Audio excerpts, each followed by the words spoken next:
జేబులో గణేష్ మహారాజ్ కి జై.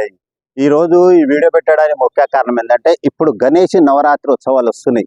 దాంట్లో చాలా మంది హిందూ బంధువులకు నా యొక్క మనవి ఏంటంటే మీరు గణేషుని మనం అందరం కలిసి గణేషుని ఉత్సవాలు చాలా ఉత్సాహంగా చేసుకుందాం అనేది ఒకటి నిర్ణయించుకొని చేసుకుంటాం. అందులో అపశృతులు దొరలకుండా చూడండి. మనం ఒక మండపం కట్టేటప్పుడైనా గణేషుని తీసుకొచ్చేటప్పుడైనా ఎక్కడైనా హై టెన్షన్ వైర్లు ఉన్నాయా, లేకపోతే షార్ట్ సర్క్యూట్ ఏమైనా ఉందా, అక్కడ గుంతలు ఉన్నాయా, బురద ఉందా, ఇంకొకటి గణేషుని మన బస్తీలకు తీసుకొచ్చేటప్పుడే ఒకటి ఆలోచించే ఆ గణేష్ మహారాజ్ అనేది బస్తీల అక్కడ హై టెన్షన్ వైర్లకైనా చెట్లకైనా తాకకుండా రాగలుగుతాడా లేదా అది చూసి మీరు గణేషుని ఆర్డర్ ఇవ్వండి. మీరు ఏం చేస్తారు అంటే గణేషుని ఆర్డర్ ఇచ్చేసి వచ్చారు, బస్సులకు వచ్చిన తర్వాత రాలేకపోతుంది.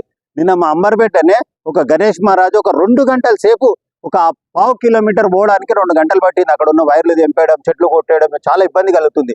నేను చెప్పేది ఇంకోటి ముఖ్యమైన విషయం ఏంటంటే ఇది ప్రతి ఒక్క హిందూ బంధువులు గమనించవలసిన విషయము. గణేష్ నిమజ్జనం రోజు మీరు ఉదయం పూట తీయండి.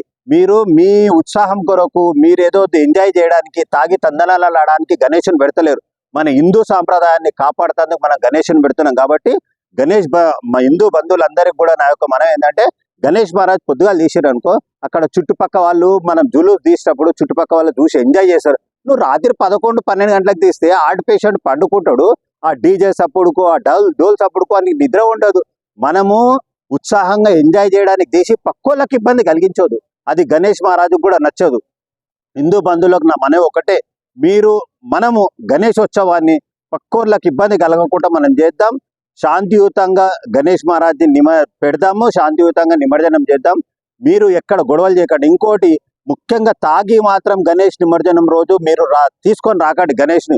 పిచ్చోళ్ళు పాగలగాన్ల లేక ఫుల్ బాటిల్ తాగుతారు. అరే ఓ పిచ్చోడా, సంవత్సరం అంతా తాగొచ్చురా, నువ్వు గణేష్ నిమజ్జనం రోజు నువ్వు తాగవలసిన అవసరం ఉందా? నీకు డాన్స్ వేయనీక రాకపోతే అవే పైసలు పెట్టి కొనుక్కొచ్చి వేరే వాళ్ళు డాన్స్ వేసేవాళ్ళు ఉంటారు, వాళ్ళతో ఏంటి అని చిన్న పిల్లలతో ఏంటండి రా. పిచ్చోళ్ళు లేక తాగి తందనాలు ఆడి మన సాంప్రదాయాన్ని మంట కలుపుతారు. హిందూ సాంప్రదాయాన్ని వేరే వాళ్ళు చూస్తే నవ్వుకునేటట్టు చేయకుర్రా పిచ్చోళ్ళు లేక. విదేశాలలో హిందూ సాంప్రదాయాన్ని చాలా గౌరవిస్తారు. మనమేమో పిచ్చోళ్ళు లేక తాగి తందనాలు. ఇప్పుడు బోనాల పండుగ తాగిరంటే ఒక ఎత్తు, ఎందుకంటే అమ్మవారి దగ్గర మనం తాగుతాం, ఎంజాయ్ ఆడ వేయటం కోసం అది ఇది. అరే గణేష్ మహారాజ్ రా నాయన, ఆయన దగ్గర తాగి తందనాలు ఆడకూర్రి, పిచ్చోళ్ళ లేక చేయకూరు. మీరు గణేష్ ఉత్సవాలు చేసినప్పుడు ఎంత భక్తి శ్రద్ధలతో చేస్తారో ఆయన నిమజ్జనాన్ని పోయేటప్పుడు కూడా అంత భక్తి శ్రద్ధలతోటే మనం అందరం కలిసి తీసుకుపోతాం. ఉదయం పూట తీయండి, ప్రజలకు ఇబ్బంది కలిగించకండి. మనం ప్రశాంతంగా గణేష్ ఉత్సవాలను జరుపుకుందాం. పోలీస్ వ్యవస్థకి ఏంది, విద్యుత్ వ్యవస్థకి ఏంది, వీళ్ళైతే మనకి ఏదైతే సపోర్ట్ ఇస్తారో వాళ్ళకి ఇబ్బంది కలగకుండా మనం చూద్దాం. సస్యశ్యామలంగా శాంతియుతంగా గణేష్ నిమజ్జన ఉత్సవాలు మొత్తం కంప్లీట్ చేద్దాం. జై హింద్, జై జై జై.